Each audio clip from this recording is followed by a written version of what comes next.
averaging nearly a triple-double. He's got as many triple-doubles, tied for as many triple-doubles in the league as Luka Doncic, if I remember correctly.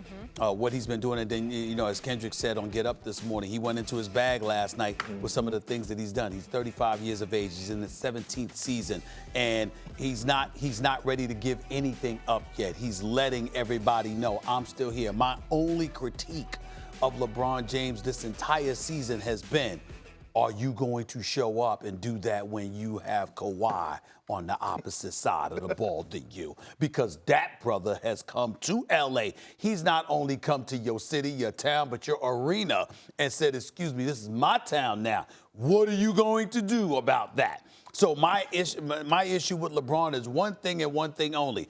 I want to see that.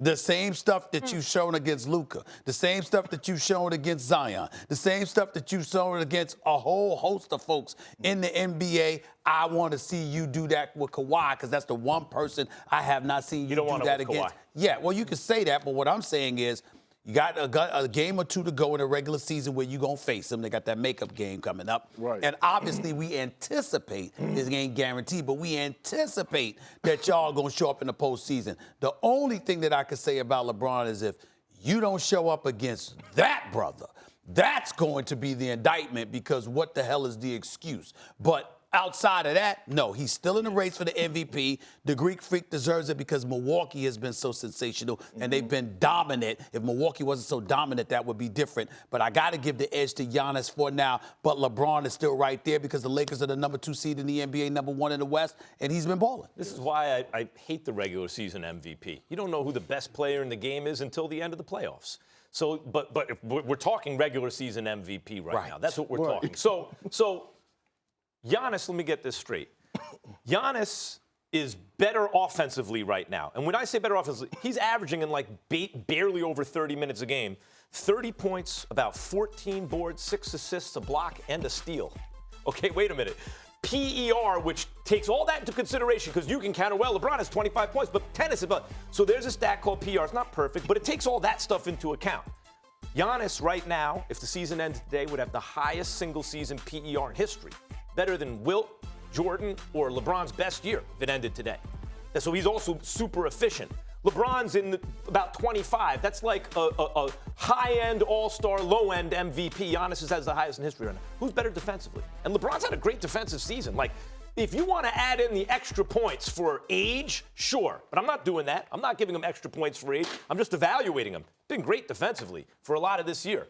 Giannis is a better defensive player at this point. So Giannis is better at offense.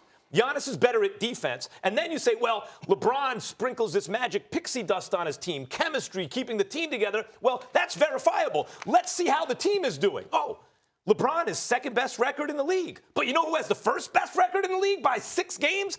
Giannis. He's the MVP.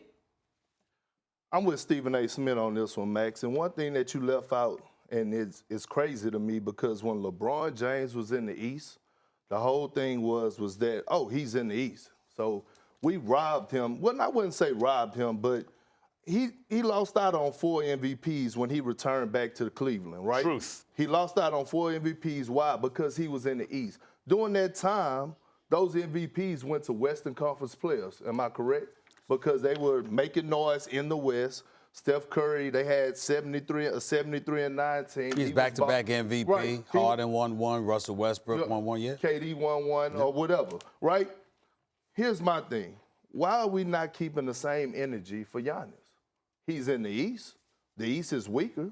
No LeBron James, no Kawhi Leonard. Why is the argument not the same? Now, here it is. LeBron takes his talent to the Western Conference. His team is number 1 in the West. He's averaging a double-double. He's balling out. The number one thing about LeBron was not the conferences. The reason he wasn't winning MVP is he peaked in terms of playing all the games with high intensity, second championship in Miami. After that, I think LeBron realized, I can't keep my pedal to the metal all regular season and have gas in the tank for the playoffs, so he became a wiser player. In the regular season, some of those dudes you mentioned were as good or better than LeBron. KD, Harden, Steph. Then when the games meant the most, he distanced himself from everyone else, but that doesn't count in the MVP. Max, just because you're getting louder, that don't make you right. Because no, I happen to be right. In 2017, when LeBron was in Cleveland, he averaged 27.5 points, 8.6 assists, 9.1 rebounds. In 2016, he averaged 26 points a game, 8.5 assists a game, and 8.7 rebounds. Yeah. And in both of those seasons, he shot 55% from the field.